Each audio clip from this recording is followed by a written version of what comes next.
jiwa rata dalam ilahi.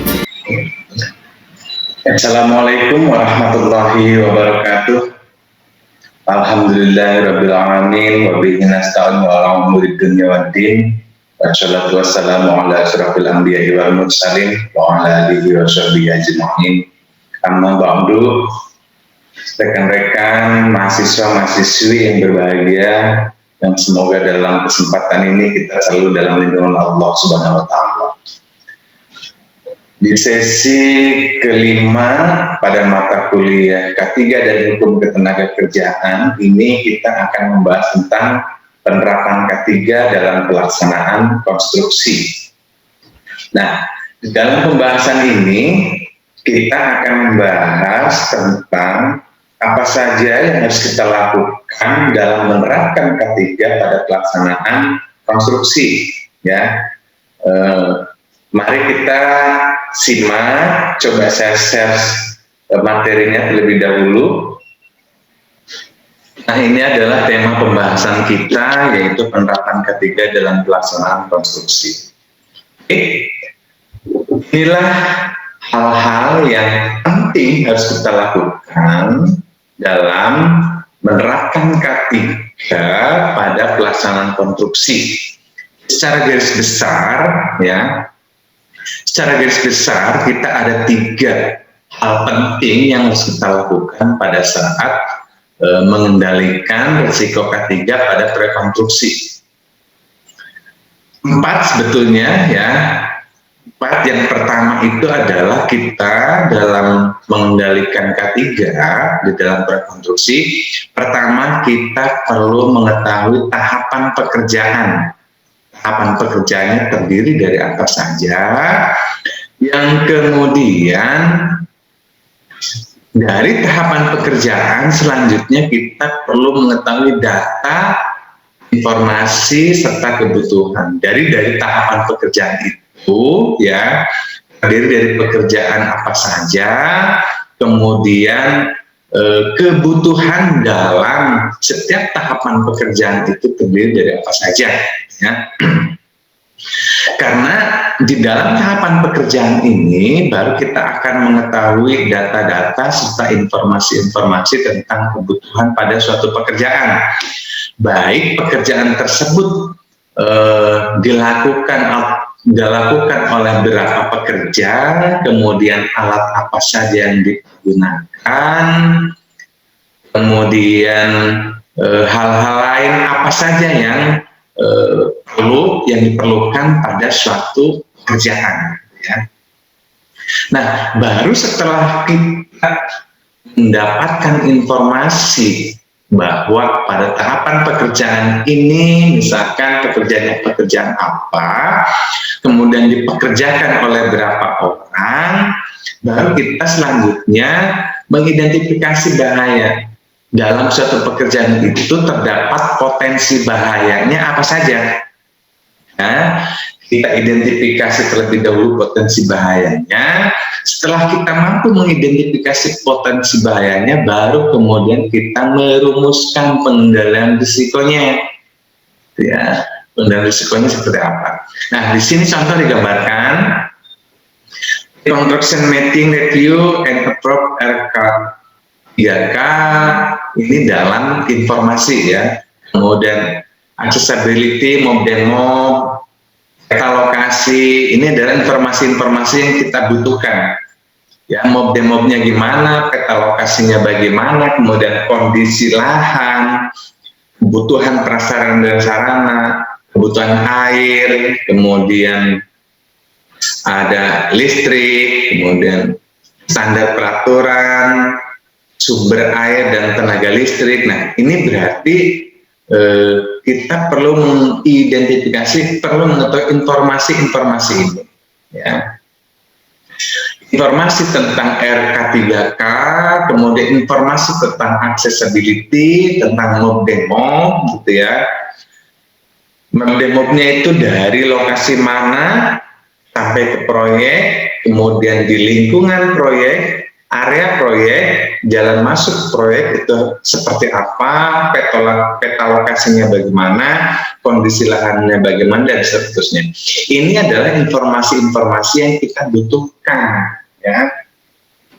Dari informasi-informasi ini, maka baru kita mengidentifikasi bahaya. Contoh, identifikasi bahaya dari informasi-informasi yang kita dapatkan tadi. Misalkan bahayanya apa?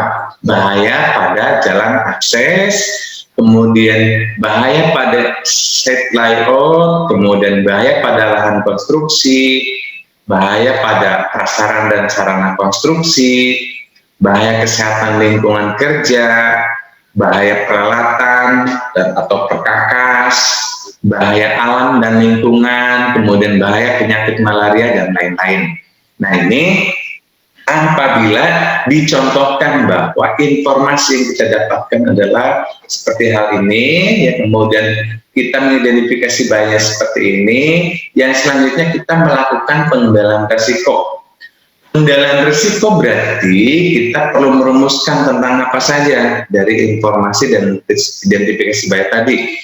Yaitu kita perlu mengendalikan risiko dari K3 itu diantaranya adalah perbaiki atau rawat jalan akses, kemudian penerang dan ventilasi, kemudian set layout yang layak, kemudian pengendalian manuver alat, kelayakan prasaran dan sarana proyek, kemudian penerapan tata geraha 5R gitu ya. 5R itu rapi, rajin, rawat, eksik gitu ya, ringkas gitu ya. Nah, kemudian traffic management, kemudian pelatihan kompetensi personil, kemudian kelayakan alat dan perkakas, pagar, BKD dan randu K3, fasilitas MCK, P3K, kantin dan lain-lain, kemudian juga kesiapsiagaan tanggap darurat. Nah, ini adalah poin-poin di antara dari informasi yang kita dapatkan, kemudian identifikasi bahaya, kemudian kita rumuskan pengendalian risiko. Ini adalah tahapan-tahapan penting pada saat pelaksanaan konstruksi atau pelaksanaan K3 dalam proyek konstruksi. Oke. Selanjutnya ini diberikan sebuah contoh, ya. Contoh kita mendapatkan informasi tentang tahapan pekerjaannya, misalkan pekerjaannya adalah galian, timbunan, dan angkut tanah, gitu ya. Kemudian informasi data yang kita butuhkan diantaranya ada kondisi dan jenis tanahnya, akses dan jarak pembuangan atau pengambilan tanah, kemudian volume galian atau timbunan, kemudian kebutuhan peralatan berat, instalasi bawah tanah, dan area kerja. Ini adalah informasi yang kita butuhkan. Nah, dari pekerjaan galian, timbunan, dan angkutan tanah, ya, kita sebetulnya perlu mengidentifikasi lebih detail tentang item-item pekerjaan itu terdiri dari pekerjaan apa saja, dan setiap item pekerjaan apa kita di sana identifikasi bahayanya. Dan terdapat bahaya apa dalam suatu pekerjaan, ya. Contoh dalam hal ini pekerjaan galian. Pekerjaan galian itu berarti hal-hal atau informasi yang perlu kita butuhkan diantaranya adalah kondisi dan jenis tanahnya. Tanah yang digunakan untuk nguruk atau tanah yang digali itu jenis tanahnya seperti apa? Apakah ini membahayakan bagi lingkungan, mengakibatkan debu yang sangat banyak, yang kemudian dimungkinkan menimbulkan suatu penyakit dan lain sebagainya. Kemudian akses dan jarak pembuangan dan seterusnya, yang kemudian diantaranya contohnya. Nah, ini baru contoh ya, contoh secara garis besar, dan ini perlu ditekankan ulang dalam setiap pekerjaan. Contoh identifikasi bahaya dari pekerjaan galian, timbunan, dan angkutan tanah, gitu ya. Pertama, ada bahaya longsor atau juga bahaya tertimbun. Nah, berarti selanjutnya kita perlu mengantisipasi pengendalian risikonya. Apabila kemungkinan terjadi adanya bahaya longsor atau tertimbun, berarti langkah pengamanannya seperti apa, kemudian teknis pekerjaannya seperti apa, dan strategi dari cara bekerjanya harus seperti apa. Nah, karena pada umumnya kita ini dalam bekerja kadang-kadang lengah, tidak peduli atau tidak tahu bahwa di area tersebut ada potensi bahaya, sehingga kondisi kerjanya kemudian atau cara bekerjanya itu lengah, seolah-olah santai, tidak ada bahaya apapun yang mengincarnya. Nah, ini menjadi catatan penting ya. Kemudian di antara lain ada identifikasi bahayanya di antara dari pekerjaan galian, timbunan, dan angkutan ini ada bahaya genangan air, ada bahaya genangan, ada air tanah yang mungkin saja air tanah ini meluap jadi tinggi gitu ya. Kemudian juga ada bahaya gas beracun, kemudian ada bahaya terperosok atau jatuh, kemudian ada bahaya kemungkinan alat terguling atau tertabrak atau terjepit gitu ya. Kemudian ada bahaya alat terkena jalur listrik, ada kemungkinan bahaya ledakan pipa gas bawah tanah, ada kemungkinan terlindas atau tersengat listrik, kemudian juga ada bahaya utilitas bawah tanah. Nah, ini berarti pada saat kita mengerjakan pekerjaan galian, kemungkinan-kemungkinan yang ada di dalam pekerjaan galian ini, kemungkinan-kemungkinan bahayanya kita perlu identifikasi. Mungkin nggak di dalam galian ini ada pipa gas misalkan, atau jalur listrik dalam tanah misalkan, atau mungkin ada juga saluran PDAM misalkan, atau yang lainnya. Nah, ini merupakan hal-hal penting yang perlu dicermati dalam setiap item pekerjaan.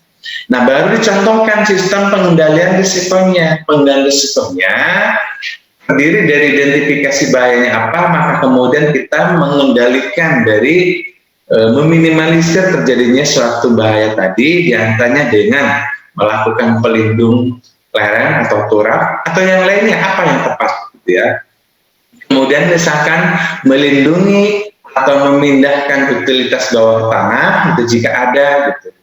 Kemudian metode kerja selamat tadi yang saya sampaikan, berarti ketika bahaya ini kemungkinan terjadinya bahaya longsor, berarti posisi pekerja itu harus seperti apa supaya dalam melaksanakan pekerjaan tidak lengah, karena di sana ada potensi bahaya longsor misalkan. Maka metode kerja ini menjadi bagian yang sangat penting dalam mengendalikan risiko K3 tadi. Kemudian dewatering, drainase, JSA dan prosedur izin kerja, prosedur kerja yang tepat, dekade, safety zone, rambu, kemudian pengalitan kompetensi personil, alat dan perkakas yang terawat, kemudian penggunaan APD yang sesuai. Nah, ini adalah contoh-contoh bagaimana cara mengendalikan risiko K3 gitu ya.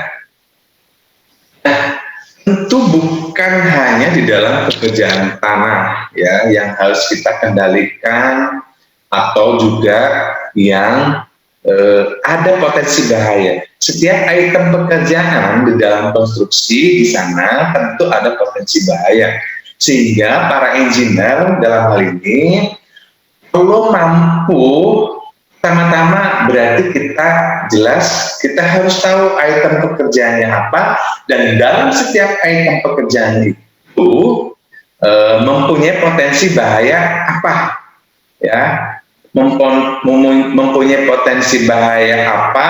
Dari potensi bahaya tersebut itu jangan sampai terjadi sebuah insiden atau terjadi sebuah kecelakaan. Nah, selanjutnya berarti setelah kita mengidentifikasi bahayanya apa, kita perlu mengendalikan agar tidak terjadi insiden. Maka perlu dilakukan apa? Ini ya, 3 hal penting, 4 dengan kita mengetahui adanya item pekerjaan. Nah, tentu item pekerjaan kita bisa ketahui dari mana? item pekerjaan tentu bisa kita ketahui dalam bill of quantity. Setiap pekerjaan konstruksi tentu di sana ada bill of quantity. Kemudian juga ada spesifikasi teknis. Dari bill of quantity dan spesifikasi teknis, maka selanjutnya kita bisa mengidentifikasi kemungkinan-kemungkinan bahaya yang akan terjadi. Ya. Dalam bill of quantity itu akan diuraikan item-item pekerjaannya apa, ya, kemudian di dalam spesifikasi teknis akan diuraikan material-material apa saja yang akan digunakan dalam item pekerjaan tersebut. Nah, dari item pekerjaan dan spesifikasi teknis ini, dari keduanya, ini tentu pekerjaan ini menggunakan material dan alat ini akan dilakukan oleh pekerja. Nah, di sanalah akan terjadi adanya potensi bahaya. Nah, maka dari itu, setelah kita identifikasi itu, maka kita rumuskan pengendaliannya.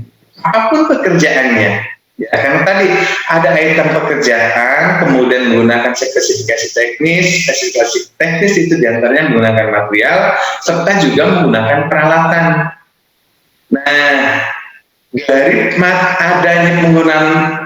adanya manusia menggunakan alat dan menggunakan material, maka di sana ada potensi bahaya. Baik bahaya itu bahaya yang bersifat fatal atau yang lainnya. Nah, ini yang perlu kita identifikasi, yang perlu kita cermati. Kadang-kadang hal yang kecil ini bisa menimbulkan kerugian yang besar, atau bisa saja ini hal yang kecil bisa menimbulkan kecelakaan yang fatal, dan seterusnya dan seterusnya. Nah, ini maka ya tadi catatan pentingnya kita perlu tahu dalam setiap rekonstruksi itu terdiri dari tahapan pekerjaan apa saja, terdiri dari item pekerjaan apa saja, dan dari item pekerjaan tersebut menggunakan alat dan bahan apa. Nah, dari sana pasti akan dikerjakan oleh manusia, maka di sana potensi bahayanya apa yang selanjutnya kita rumuskan pengendaliannya supaya tidak terjadi kecelakaan tadi. Nah, ini hal pentingnya ya. Oke, coba kita lanjut ke slide-nya. Nah, kemudian ini pekerjaan galian terbuka kedalaman lebih besar dari 1,2 meter tanpa turap misalkan. Maka ada tabel rekomendasi perkuatan dinding tebing galian. Nah, ini diantaranya ya. Jenis tanah misalkan humus, lempung, berlumpur, batu lepas, dan pasir. Kedalaman galian misalkan ini, maka keterangannya tidak perlu turap, headfill, dan atau sharing, harus menggunakan turap, dan lain sebagainya. Ini adalah kita harus ketahui jenis tanahnya seperti apa, kedalamannya berapa, potensi bahayanya seberapa gitu ya. Mungkinkah ada potensi longsor, mungkinkah ada potensi genangan air yang bisa apabila menggunakan alat, mungkin alatnya bisa terendam air, mungkin ada arus listrik di sana dan lain sebagainya. Nah, itu yang perlu diidentifikasi. Ketiga, bekerja di ruang terbatas, misalkan ruang bawah tanah, sumur, tangki, septic tank gitu ya. Bekerja di ruang tanah, bahaya-bahaya yang harus diperhatikan diantaranya terperangkap dan terhirup gas beracun, ada gas bertekanan tinggi yang mudah terbakar, kemudian kurangnya kadar oksigen untuk pernapasan, dan seterusnya. Nah, contoh di sini sudah ada kejadiannya ya. Berdasarkan newsdetik.com, 5 orang pekerja tewas dan 2 lainnya terluka akibat terperosok ke lubang septic tank. Nah, ini ternyata kita membuat septic tank aja, kita terdapat potensi bahaya yang ternyata di sini 5 orang sampai tewas nih. Gitu. Nah, ini artinya hal-hal kecil yang dianggap mungkin ini tidak terlalu bahaya, tapi ternyata bisa saja ini berpotensi bahaya yang bahkan bisa bahaya yang fatal. Contoh di sini ada 5 pekerja yang tewas. Oke. Kemudian dicontohkan yang lain pekerjaan lain, misalkan pekerjaan fondasi dan struktur bawah, gitu ya. Nah, data-data yang perlu kita ketahui, yang perlu kita kumpulkan pada pekerjaan fondasi dan struktur bawah, diantaranya perlu ada gambar kerja, kemudian perlu tahu jenis fondasi, apakah jenis fondasinya pancang atau borvel atau sumuran atau apa, gitu ya. Kemudian spesifikasi teknisnya apa, gitu ya. Kemudian data lain yang perlu kita ketahui adalah kondisi akses kerja, kemudian kondisi lahan dan pekerjaan lain, volume pekerjaan, kebutuhan alat pancang atau bor atau yang lainnya, berarti menggunakan alat apa yang di pekerjaan fondasi ini. Kemudian kebutuhan perancang atau mungkin turap, gitu ya. Kemudian perlu kita mengetahui apakah ada instalasi di bawah tanah, gitu ya. Kemudian apakah ada instalasi di udara atau di atas, apakah ada instalasi di atas, apakah ada instalasi di bawah, gitu ya. Nah, ini informasi ini penting, perlu kita ketahui informasi ini. Informasi ini kita ketahui untuk apa? Untuk kita mampu mengidentifikasi adanya bahaya-bahaya dalam suatu kerjaan. Apa informasi-informasi, kemungkinan besar kita tidak bisa mengidentifikasi ada potensi bahaya apa. Kalau kita tidak mampu mengidentifikasi potensi bahayanya apa, bagaimana kita bisa mengendalikan risikonya, gitu ya.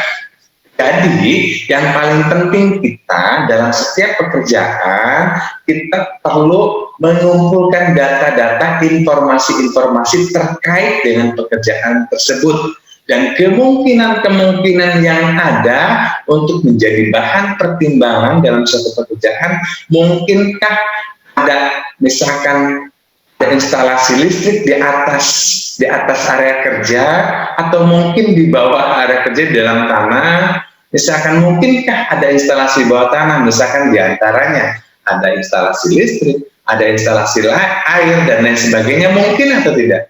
Nah, itu perlu diketahui terlebih dahulu, perlu dicari data tersebut, perlu mendapatkan informasi tersebut.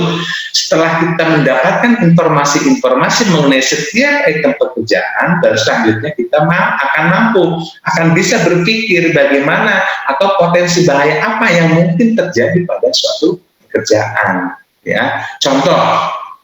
Dari informasi yang disampaikan pada pekerjaan fondasi dan struktur bawah ini, dari informasi yang kita dapat, maka potensi bahaya diantaranya longsor dan jebol, kemudian ada jalan akses ambles, mungkin saja ada alat yang bisa terguling, kemudian bahaya lainnya mungkin saja fondasi dan struktur bawahnya ambruk, mungkin bahaya lainnya ada tertimbun atau terperosok, mungkin bisa tersetrum kabel PLN bawah, mungkin tersetrum kabel PLN atas, mungkin alat guling setrum PLN, atau mungkin saja ada ledakan gas di bawah tanah, mungkin juga ada gas beracun, mungkin saja juga seling putus terbentur, gitu, mungkin inspeksi dan observasi. Nah, ini kemungkinan-kemungkinan bahaya.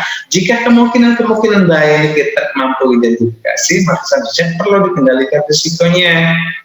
Ya, sehingga di dalam pelaksanaan K3 di sini dalam pekerjaan konstruksi perlu ada SOP K3.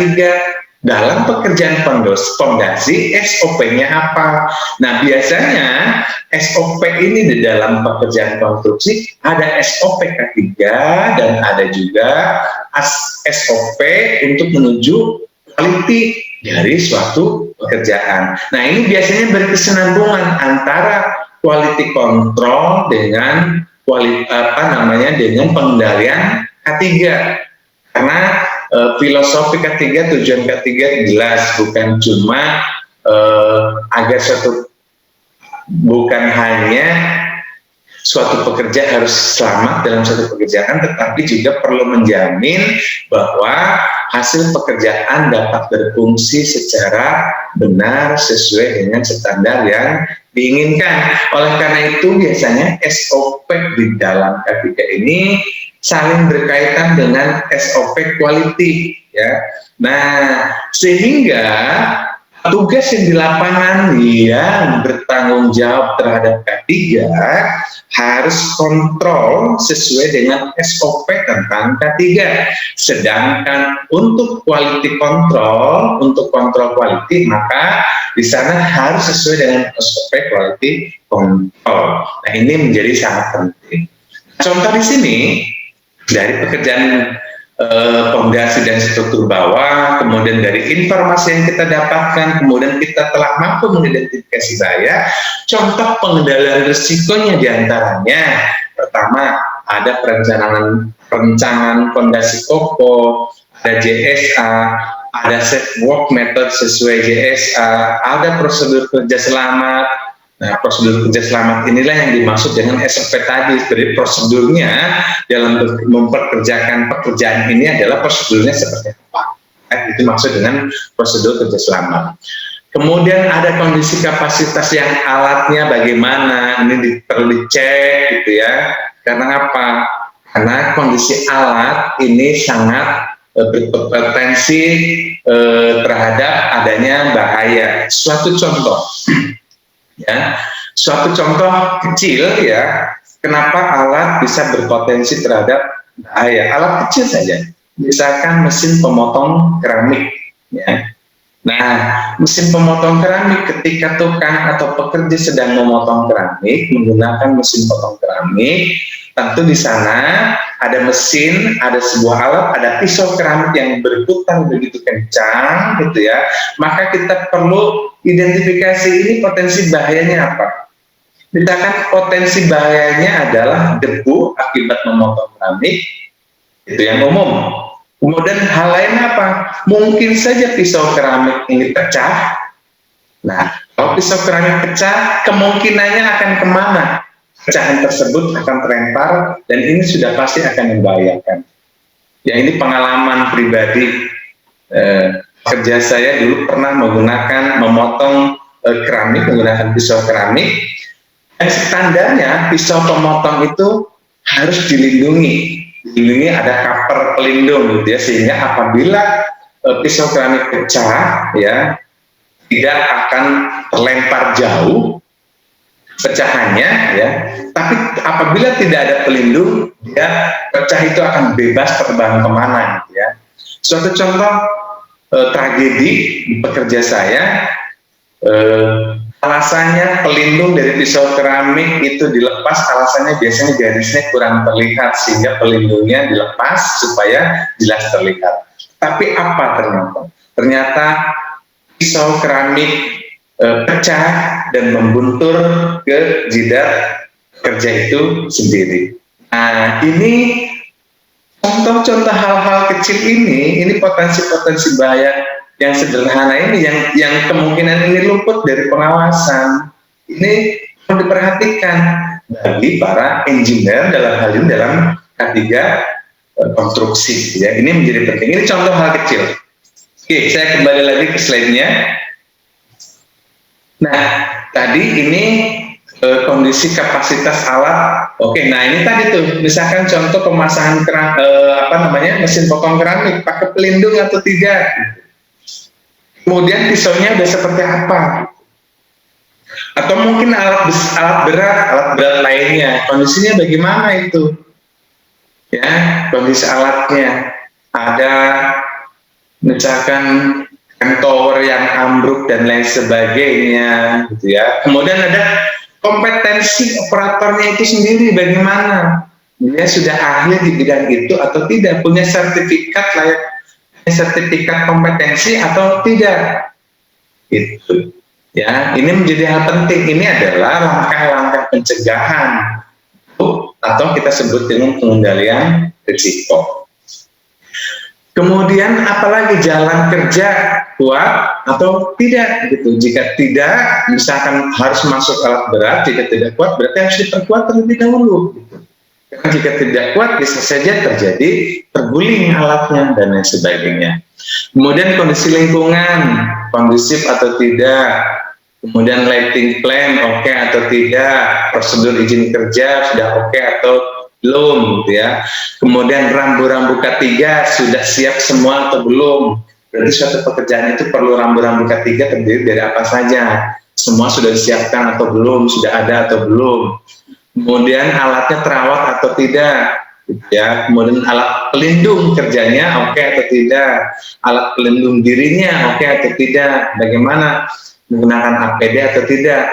Jadi APD itu juga kita perlu identifikasi. Seseorang atau pekerja menggunakan APD sedang mengerjakan apa, kemudian APD yang tepat dipergunakannya apa. Nah, ini adalah contoh-contoh hal-hal penting dalam pengendalian risiko K3 di dalam hal ini dalam proyek konstruksi. Saya telah menyampaikan beberapa contoh lain ya yang sangat penting untuk kita ketahui, untuk kita pahami secara mendasar, lebih bagi para mahasiswa-mahasiswi dalam hal ini yang belum punya pengalaman di lapangan. Tentu beberapa contoh yang saya sampaikan di dalam materi ini menjadi sebuah informasi yang penting untuk kita pahami terkait tentang item pekerjaan apa, kemudian potensi bahayanya apa, dan pengendalian risikonya seperti apa. Nah, yang saya sampaikan di sini adalah merupakan lingkup-lingkup secara garis besar, sedangkan potensi-potensi bahaya secara mendetail, nah ini perlu dikembangkan lebih lanjut, gitu ya. Nah, biasanya para ahli K3 telah membuat data dari pekerjaan-pekerjaan sebelumnya. Misalkan membuat data itu seperti apa? Kita merumuskan suatu pekerjaan, dari pekerjaan apa, kemudian resiko bahayanya apa atau potensi bahayanya apa, kemudian cara pengendaliannya seperti apa, yang selanjutnya kita data dari yang apa yang telah kita lakukan selama ini, terjadi apa, apakah ini sudah cukup safety atau mungkin terjadi hal-hal lain yang tidak kita inginkan, yang tidak kita harapkan. Mungkin nggak terjadi sesuatu, jika mungkin berarti di sana ada catatan tersendiri. Oh, ternyata pekerjaan ini berpotensi ini. Ya, hal-hal lain yang tidak kita identifikasi selama ini ternyata berpotensi bahaya ini dan pernah terjadi kecelakaan seperti ini. Nah, itu perlu pengembangan lebih lanjut. Jadi setiap pekerjaan ahli K3 itu merumuskan dan mengevaluasi yang dari yang pernah kita lakukan dan pernah terjadi apa pada saat pelaksanaan. Gitu. Apakah pengendalian risiko yang telah kita rumuskan ini telah mencakup semua keseluruhan, atau ternyata ada potensi lain yang tidak teridentifikasi oleh kita sehingga kita tidak merumuskan pengendalian risikonya. Nah, itu adalah hal-hal penting yang perlu kita pahami dalam pengendalian risiko K3, gitu ya. Oke, kemudian saya lanjut ke slide-nya. Nah, di sini dicontohkan lagi tentang K3 pekerjaan fondasi pancang. Nah, pengendalian risikonya, identifikasi bahayanya, dan lain sebagainya, ini silakan dibaca. Ya, kemudian juga dicontohkan tentang K3 pekerjaan penahan dinding tanam, basement, gitu ya, pekerjaan struktur atas. Nah, risiko di pekerjaan struktur atas biasanya di sini ada risiko begisting. Begistingnya mungkin ambruk, pekerja jatuh, pekerja tertimpa, terbentur benda jatuh, tersengat listrik, terperosok atau terpeleset, tertusuk ujung besi, terpotong atau tergores, kaki tertimpa benda, kepala terbentur, dan lain sebagainya. Dan kemudian perlu pengendalian risikonya pada pekerjaan begisting. Nah, ini adalah contoh-contoh. Nah, kemudian perancah, pekerjaan struktur atas itu ada pekerjaan perancah. Perancah itu adalah tiang penguat, atau kadang-kadang ada yang menggunakan scaffolding, ada juga yang menggunakan bambu, ada juga yang menggunakan dolken, dan lain sebagainya. Mungkinkah perancah ini akan ambruk atau perancah jatuh atau pekerjaan tertimpa, ini risiko dari perancah. Dan pengendalian risikonya diantaranya ada kekuatan perancah harus 4 kali beban maksimal dan seterusnya. Ini adalah contoh-contoh K3 pekerjaan struktur atas. Kemudian ada K3 pekerjaan struktur atas, di sini ada pekerjaan struktur baja. Pekerjaan struktur baja ini mulai dari fase, deskripsi, ini tahapannya ada dalam fasenya desain konsep, pengembangan desain rinci, gambar kerja, praereksi, fabrikasi dan transportasi, kemudian ereksi harian dan seterusnya, yang kemudian deskripsi dari pekerjaan tersebut terdiri dari apa saja, yang kemudian selanjutnya kita identifikasi potensi bahayanya apa dan langkah pengendaliannya seperti apa. Nah, ini contoh gambaran-gambaran dalam pekerjaan struktur baja. Nah, dari gambaran-gambar seperti ini, kita bisa membayangkan ini potensi bahayanya apa. Potensi bahaya terjatuh itu sangat tinggi, potensi bahaya terjepit struktur baja itu sendiri juga sangat tinggi, kemudian potensi jatuh atau seling putus juga tinggi gitu ya. Kemudian potensi keberadaan alat itu sendiri juga potensi bahayanya tinggi dan lain sebagainya. Nah, ini sebagai gambaran-gambaran. Contoh lagi gambarannya di sini sampai terjadi patah gitu ya. Nah, berarti dalam pengangkatan material juga perlu kita ketahui safety-nya seperti apa. Misalkan sebuah balok balok precast misalkan. Berarti kondisi pengangkatannya bagaimana, antara mesin satu dengan mesin satunya harus ada seimbang dalam pengangkatan materialnya, tidak boleh tergelincir materialnya. Bagaimana caranya agar material tidak tergelincir? Contoh ini adalah contoh material yang tergelincir menjadi tadinya berdiri, dalam kondisi berdiri kemudian tergelincir menjadi rebah, dan karena rebah ini menjadi fatal, akibatnya patah ya. Nah, contoh-contoh beton precast misalkan, nah contoh seperti gambaran ini ya, ini apabila kondisi miring ini bisa saja beton ini akan patah gitu ya, maka ini harus tetap berdiri dan cara mengangkatnya harus ada keseimbangan. Oleh karena itu kita perlu identifikasi baik kondisi alatnya maupun operatornya. Ini contoh-contoh bahaya yang sering terjadi ya. Kemudian di sini juga dicontohkan ada K3 pekerjaan arsitektural finishing. Nah, pekerjaan arsitektural finishing misalkan ada gambar kerja, informasi yang kita butuhkan ya, spesifik teknis, pekerjaan terkait, SNI terkait, alat dan perkakas yang diperlukan, brosur dari setiap material, lesson learned, kecelakaan terkait gitu ya. Kemudian identifikasi bahayanya, ada bekerja di ketinggian, bekerja di tepi bangunan tinggi, tertimpa lapis dinding atau plafon, jatuh dari ketinggian, terpeleset, tersengat listrik, terjepit, terpotong, tergores, terprosok, bukan lantai, kebakaran, terpapar zat kimia dan lain sebagainya. Ini yang dicontohkan ini adalah identifikasi bahaya secara umum ya. Nah, kita perlu mengidentifikasi bahaya dari mulai yang terkecil gitu. Contoh yang saya jelaskan tadi, memotong keramik saja di sana ada potensi bahaya. Nah, ini contoh gambaran-gambaran tentang item pekerjaan, tahapan pekerjaan, informasi yang kita butuhkan, identifikasi bahaya serta pengendalian risiko dari beberapa item pekerjaan ya. Di sini saya contohkan juga ada K3 pekerjaan mekanikal dan elektrikal ya. Kita perlu mengetahui informasi data apa, kemudian identifikasi bahayanya apa, dan pengendalian risikonya bagaimana. Nah, ini sebagai gambaran-gambaran. Nah, ini tentu ada juga ini K3 pekerjaan konstruksi terowongan, silakan dibaca. Namun filosofi secara mendasar ya, adalah seperti yang saya sampaikan di awal.